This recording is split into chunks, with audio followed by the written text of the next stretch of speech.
ओम नमो भगवते वासुदेवाय. सार्थ सुबोध ज्ञानेश्वरी.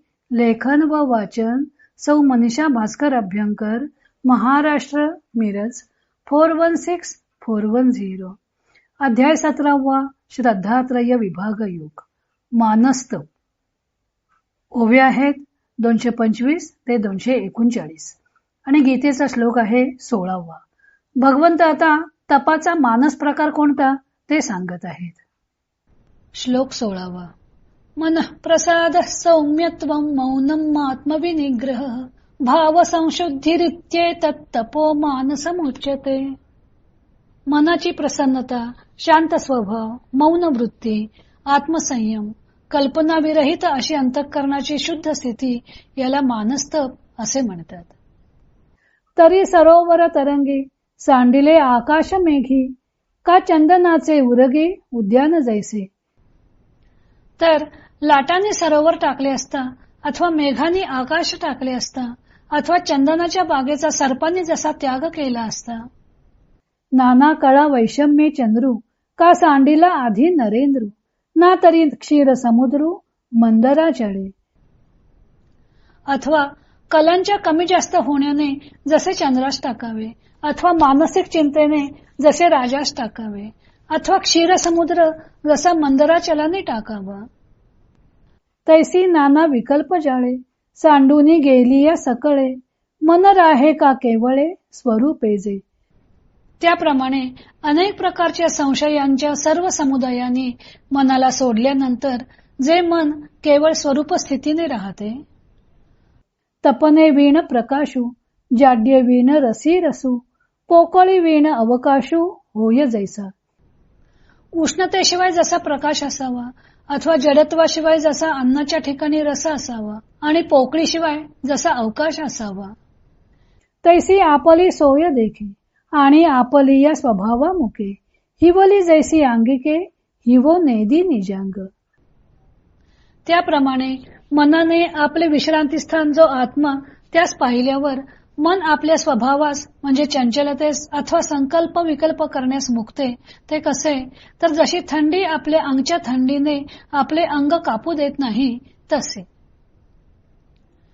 न चलते कळंके विना, शशीबिंब जैसे परिपूर्ण, तैसे चोखे शृंगारपण मनाचे जे. त्याप्रमाणे न चालणारे म्हणजे अचल व कलंकरहित म्हणजे स्वच्छ असे चंद्राचे बिंब नित्य परिपूर्ण असावे. तितक्या शुद्धपणाने व निश्चलपणाने मनाची जी शोभा असते. बुजाली वैराग्याची वोरप, जिराली मनाची धाप काप, तेथ केवळ झाली वाप निजबोधाची. वैराग्याचे ओरखडे नाहीसे झाले व मनाची अस्वस्थता नाहीशी झाली व त्या मनाच्या ठिकाणी आत्मज्ञानास योग्य अशी शुद्ध भूमिका तयार झाली. म्हणून विचारा वया शास्त्र, रहाट वाबे जे वक्त्र, ते वाचेचे ही सूत्र हाती न धरी. म्हणून शास्त्राचा विचार करण्याकरता ज्या तोंडाचा उपयोग करावा ते तोंड वाचेचे ही सूत्र हाती धरत नाही, म्हणजे बोलतच नाही. ते स्वलाभ लाभलेपणे मन मनपणाही धरून येणे, शिवतले जैसे लवणे आपुले निज. ज्याप्रमाणे मिठाने आपले मूळ स्वरूप जे पाणी त्यास स्पर्श केल्याबरोबर ते मीठ जलरूप होते, त्याप्रमाणे आत्मलाभाच्या प्राप्तीमुळे मन आपला मनपणाही धरू जाणत नाही, म्हणजे संकल्प करण्याचे टाकून आत्मेशी तद्रूप होते. ते थके उठती ते भाव, जिही इंद्रिय मार्गी धाव, घेऊन ठाकावे गाव विषयांचे ते. अशा मनाच्या ठिकाणी त्या कल्पना कोठे उत्पन्न होतील की ज्या कल्पनाने इंद्रिय मार्गाने धाव घेऊन विषयरूपी त्या गावात येऊन प्राप्त व्हावे. म्हणून तिये मानसी, भावशुद्धीची असे अपैसी, रोमशुची जैसी तळहातासी. म्हणून ज्याप्रमाणे तळहाताला केसरहितपणा ही निर्मळता स्वभावतःच आहे, त्याप्रमाणे त्या मनामध्ये स्वभावतःच भावशुद्धी असते. काय बहु बोल अर्जुना, जे हे दशा ये मना, तै मनोस्तपोभिधाना पात्र होयती. अर्जुना, फार काय सांगावे, जेव्हा मनाला वर सांगितलेली स्थिती प्राप्त होते तेव्हा ती स्थिती मानसतप या नावाला प्राप्त होते. तरी ते असो हे जाण, मानस तपाचे लक्षण देव म्हणे संपूर्ण सांगितले. परंतु ते असू दे, हे मनाच्या तपाचे लक्षण तुला संपूर्ण सांगितले असे समज, असे देव म्हणाले. एवं देह वाचा चित्ते जे पाताले त्रिविधत्वाते ते सामान्य तप तूते परिसवी लयगा. म्हणून अर्जुना, काया वाचा मानाने जे त्रिविधत्वाला प्राप्त झाले आहे ते सामान्य तप तुला ऐकवले. आता गुणत्रय संगे हेची विशेषी त्रिविधी रिगे तेही ऐक चांगे प्रज्ञा बळी. आता 3 गुणांच्या संगतीने हेच सामान्य तप विशेष करून 3 प्रकारात शिरते. म्हणजे यात सामान्य तपाचे 3 प्रकार होतात. तेही बुद्धी स्थिर ठेवून चांगले ऐक.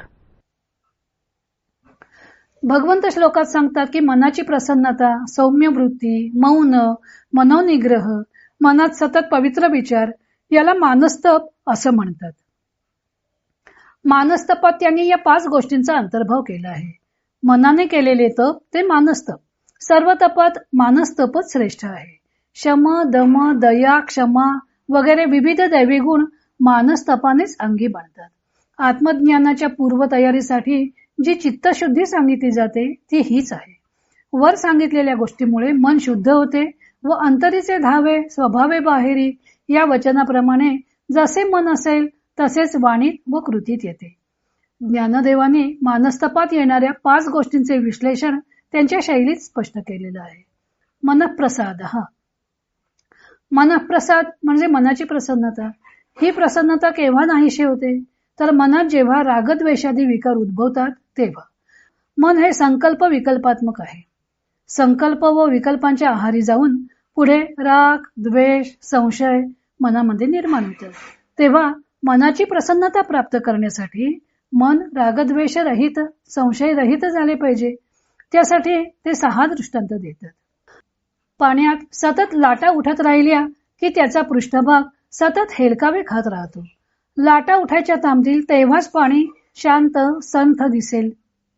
तसेच विकार उठले नाहीत की मनही शांत होईल. अवकाश मेघाने व्यापलं की मूळचा आकाशाचा निळा रंग प्रतीतीस येत नाही. वातावरण पण कुंद होऊन जातं. तसंच रागद्वेषाने मनुष्य सर्व वातावरण कुंद करून टाकतो. त्याचा इतरांनाही त्रास होतो. साप नेहमी चंदनाला वेढून असतात. त्यामुळे चंदनाच्या बागेत कोणी मोकळेपणे फिरू शकत नाही. मग त्या चंदनाचा सुगंध कसा प्रतीत होणार? तेव्हा चंदनरूपी मनाला बिलगून असलेले रागद्वेषादी साप दूर झाले पाहिजेत. चंद्राच्या कला सतत वाढतात, कमी होतात.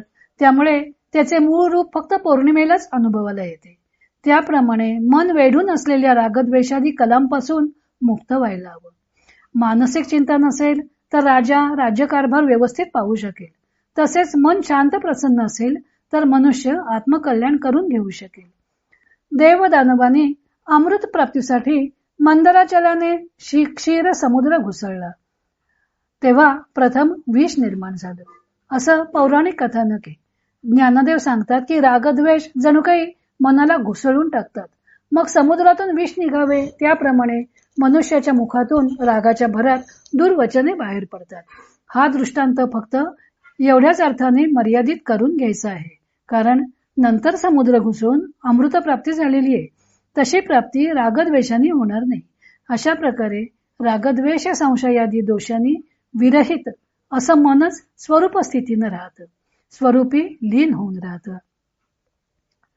सौम्यत्व. सौम्यत्व स्पष्ट करण्यासाठी ज्ञानदेवांनी दृष्टांत दिलेले आहेत. सूर्याचा प्रकाश आहे पण उष्णतेचा ताप नाही. तसा मनात शांत स्निग्ध अशा आत्मस्वरूपाचा प्रकाश हवा. किंवा जडत्व विरहित असा सुसैव्य अन्नरस. अन्नरसाच्या सेवनानं जडत्व येता कामा नये.